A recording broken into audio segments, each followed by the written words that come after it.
It's my husband Jeff, and we've been married 36 years. This is our grandson, our oldest grandson, Dominic. We moved here in 1985, started with 24 cows.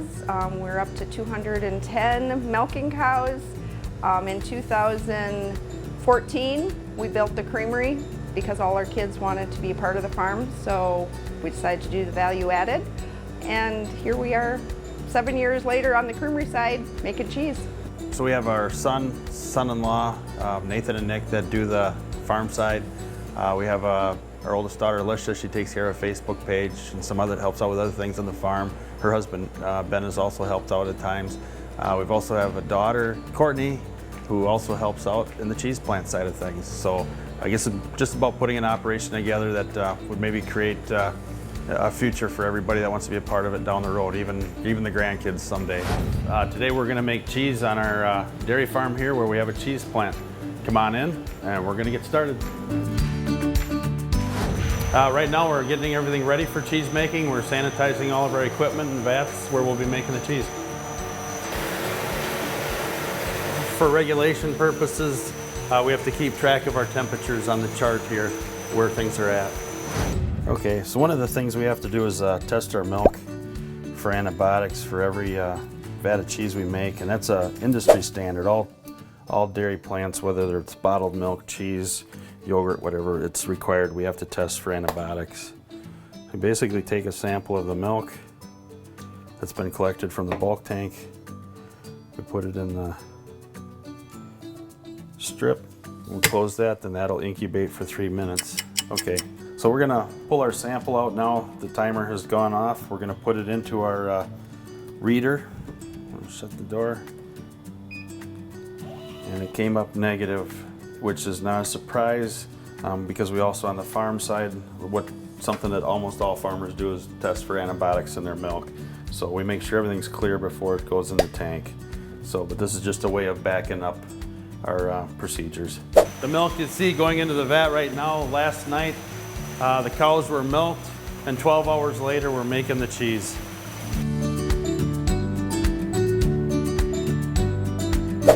So this process here, we've got the milk coming into the vat for the pasteurizer. So letting only so much come in at a time, and then from there it's going to go through these plates, series of plates being heated up. And then from there, going through the tubes, being held at 162.5 degrees for a minimum of 16 seconds to create our pasteurized milk for cheese making. So what we're doing right now is we're monitoring our temperature, making sure we have our temperature of our milk set right coming into the vat. We want it to be right around that 90-degree mark for culturing our milk. Basically went through a lot of short courses, cheese making classes down in Madison. Went to a lot of food safety. Food safety is very important. We went to several tours, seeing how other people were doing it.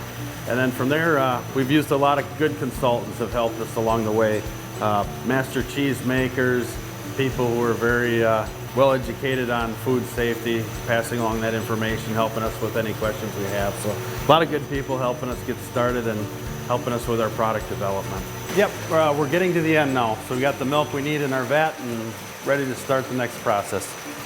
So right now I'm checking the temperature on our milk. One of the things that's really important is the precise temperature for making cheese. So we watch it really close. So right now there's a hot water plate that sits at the bottom of the cheese vat, and that's heating up, and that's what warms up our milk. So it's through hot water that we heat the milk. So this is our culture for our cheddar cheese make we're going to use. It's specific for either a cheddar cheese, Colby. I'm going to add that to the milk now. After some calculations, I came up with the amount of grams that we need to add to our vat of milk. And we'll let that sit for about 45 minutes, doing its thing growing, and then after that we'll add our enzymes. We've got about a 35 to 45 minute wait here now while the cheese does its thing. So I'm going to send everybody over to see what's happening on the farm side, and Nick is going to explain to you what's going on over there.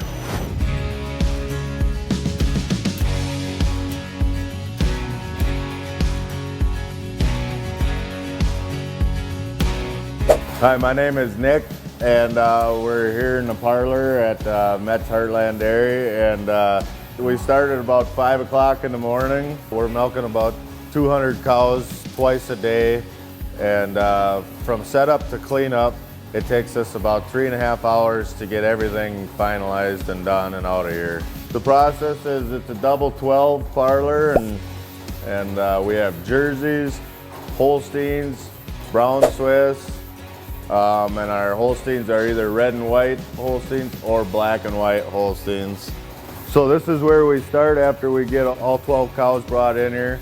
We start with 6 at a time, and we're dipping them with an iodine right now, and which will clean them and soften them up, and then Nathan will go through and he'll strip them and massage them and get some milk squeezed out of them to get them stimulated and ready to go, and then continue to clean them off with a towel and get them all clean. And after he's done doing that with the 6 cows in a row, he'll go back through and he'll put the milker unit on them, and that'll essentially milk out until the sensor says there's no more milk, and it'll come off of them automatically. And then at the end of that, we will dip them again with iodine sanitizer. They're roughly in the parlor here for about 7 to 9 minutes, and then they get let back out down into the freestall where they sleep on sand bedding, and they have access to water and feed all day long. So one fun fact about the dairy here is that the human hands will never touch the milk that goes to the creamery, to the dairy to be produced as food. It all goes through hoses, and it's all sanitary and clean. We averaged about 71 pounds between the Jerseys and Holsteins, and our top cow was milking 132 pounds a day. So that's about 15 gallons of milk that's going to go up to the cheese plant to get turned into cheese curds. Hi, I'm Nathan, and right now we are standing in the freestall barn. So this is where the cows return to after they get milked in the parlor. They go up to the parlor twice a day, and then this is where they spend the rest of their time. So for about 22 hours out of the day, this is where the cows get to lay down whenever they want to. They get to come up. They always have feed in front of them, and they always have access to clean, fresh water. The feed that we feed them, everything has tests run on it, so we know how many calories are in it, how much fat and how much protein is in everything. And then we build a ration from the feed that we have on farm. So our goal is to have the healthiest cows possible, because the healthiest cows produce more milk in the parlor, which then sends more better quality milk into the cheese plant, which is then sold to the consumers. Hey, welcome back, and we'll continue on with the cheese making process. So we'll stir this up a little bit, and as you can see the yellow in here, that's the butter fat that fat floats to the top in the cheese vat here. So that's what you see, the different coloring there is your butter fat. So what we're about to do here now is we're gonna add our coagulant, our enzymes to the milk.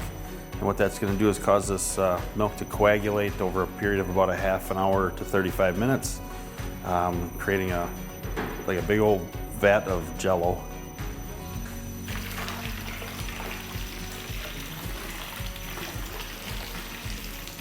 Yeah, so we're gonna let the paddles come back to the other end here, getting it all mixed in, and then we'll pull the paddles out and let the coagulant do its thing.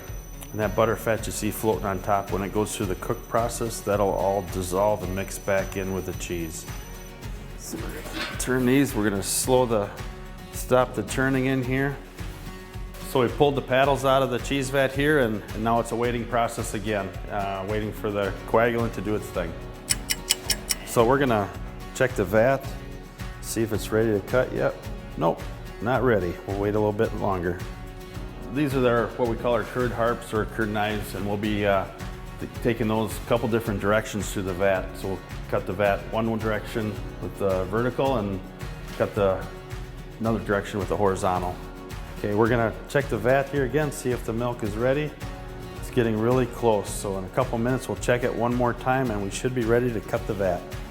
Okay, and assisting me today is Jenna, and she's gonna help me cut the cheese. You want me to just stay here for now? So yeah, you can hold on to that one, Jenna, and then I'm gonna go crossways in the vat first. And the butter fat that you see floating on top after the cheese has been cooked will all dissolve back in. So that'll all become part of the cheese again.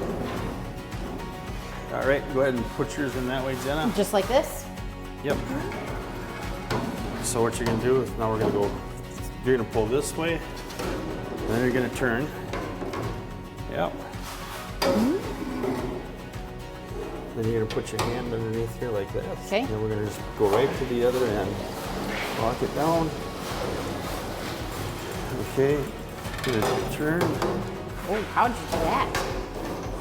There. And now what I'm gonna do is I'm gonna hand this one over to you. Okay.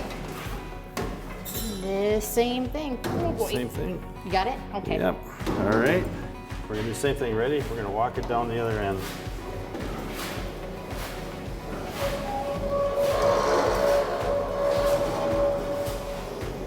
We've cut the vat. We've got those little cubes, as you can see, the little. And if you watch right now at this point, after cutting the vat, they just turn into a pile of nothing. So it shows what. So now we're gonna go through that cook process. When we're all done, these little cubes should literally almost bounce right off the table. So at this point, we're gonna put the paddles back in the cheese vat and start our cook process. So this is an important part where we've got to watch our temperature as we're cooking the cheese. We don't want it to go too fast and we don't want it to go too slow. Yeah, right now it's a very soft curd, very fragile, so that's why we're starting out everything really slow. As it goes through the cook process, then they'll firm up. So the liquid part you see in the cheese vat right now is the whey. So in this vat here, we started out with 2,800 pounds of milk, and by the time we're all done and making our cheese, we should end up with just a little over 300 pounds of cheese from this vat. Milk in the vat here, we're cooking it, and we're gonna go from our 90-degree temp up to about a 102 temp over a 30-minute period. So we're gonna grab a couple of curds, see where we're at with our cook. You can see the difference now. They bounce a little bit. They don't have that splatter effect. So we're getting right to where we want our cheese to be for the draining process. So we're done with our cook process now. So we're gonna stop the paddles, pull those out, and drain the whey off. So we'll put our screen in. This prevents the curds from going out with the whey.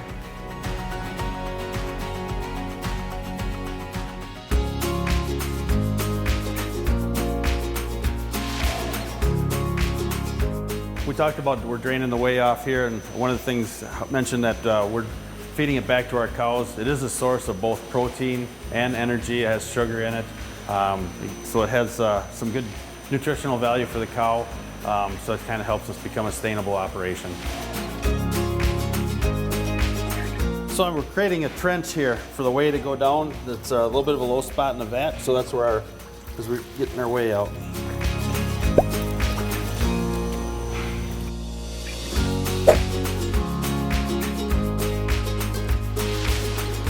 So this is the part where we do getting ready for the slabbing process for making our cheddar cheese.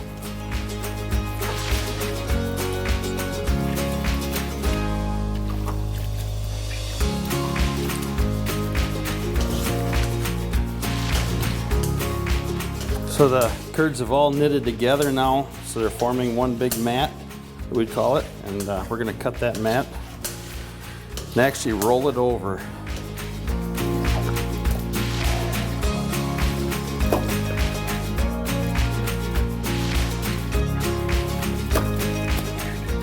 So this is the cheddaring, what we actually call the cheddaring process. It's a specific process for the cheddar cheese, creating the mats and going through the slabbing process now.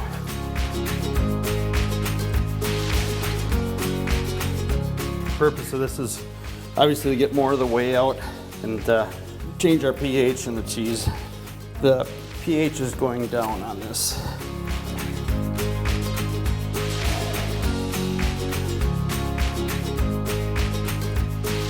Done with the first step. We'll give this some time. Part of the cheddaring process here is we're gonna stack our slabs up too high.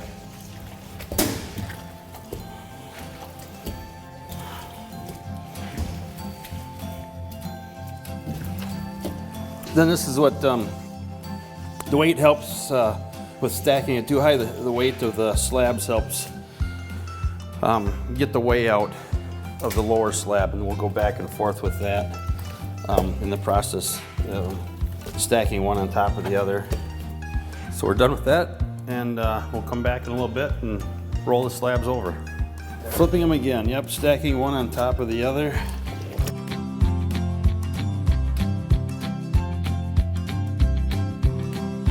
Each one of these slabs probably weighs about 15 pounds, I suppose, 10 to 15 pounds. As they get pressed out, then we get more of the moisture way out of them, then they'll get lighter. So now we're gonna wait and come back and stack them again, rearrange them.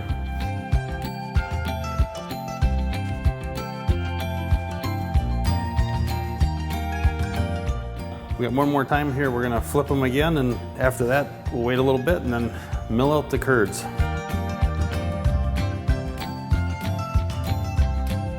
So we just got our piece of equipment here set in place. This is what we call our curd mill. So we'll be running these cheese slabs through the curd mill and making our cheddar cheese curds.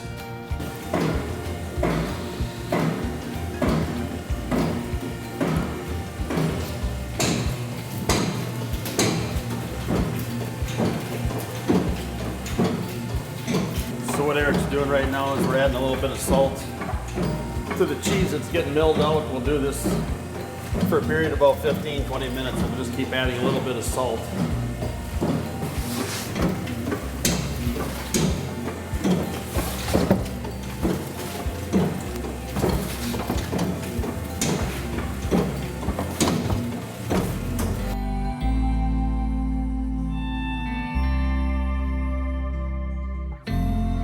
But we're gonna let them drain the whey off a little more, and then we're gonna keep adding salt. That'll bring out the flavor in the cheese. So the block I'm making here is gonna be pressed out for about 24 hours, and then we'll take it out, vac seal it, and from there it will be aged. That's 3 to 4 weeks minimum, and from there cut up and then out to our customers, to the stores, restaurants, wherever. So all the cheese now that we've got that we're putting into block forms and using for curds, that's all milk that was produced by the cows last evening. So right now I'm pulling our netting over the top of the cheese, and then we'll put the cover on it, and it'll go into our cheese press. So the cheese press, that'll press more of the whey and moisture out of it, and get it to knit together to create our block of cheddar. On to the next one. Hi, I'm Eric, and today we're going to show you the process that we started yesterday. We put the cheese into these block forms, and this is a caraway cheese, and today we're going to take it out and wrap it up and put it into the cooler. And we'll get started. We'll release the press, and this sat overnight.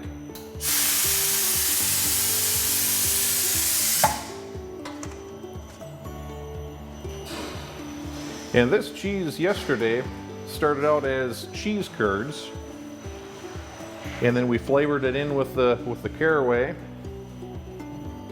and we put it into the block form, and it sat overnight, and now we got block cheese.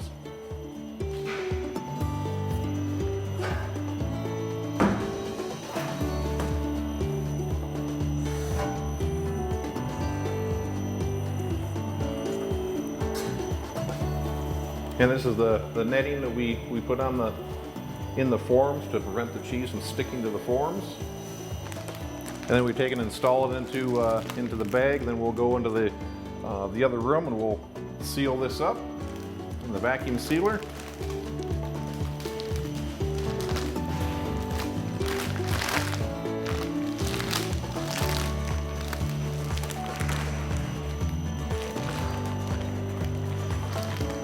And there we've got a 25-pound block of cheese. I'll hand this over to Jeff. Great. Now we'll go and seal it up in the sealer.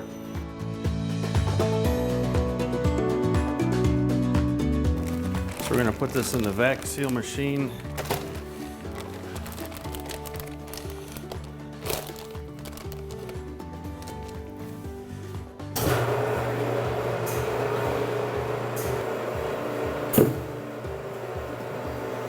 So it's taking all the air out, and And now it's going to seal the plastic around the cheese. Cheese is all sealed up, ready to be labeled with its make date and what variety of cheese it is.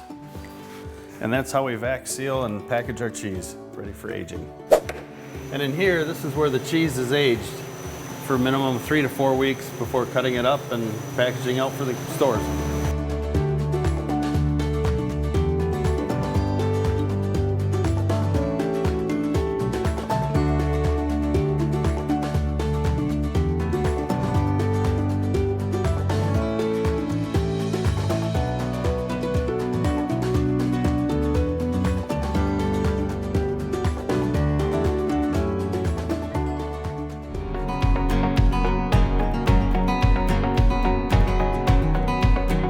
Probably talking to consumers and seeing the excitement when they know they can see right where it comes from. They can see the cows get milked, product being made, cheese, farm to table. Taking our farming operation to another level, doing the value added, doing marketing direct, and just interacting with people. We get a lot of people even stopping here from all over the country now that, you know, meeting new people. That part's a lot of fun. Keep improving on product development. I'm always looking for that next thing.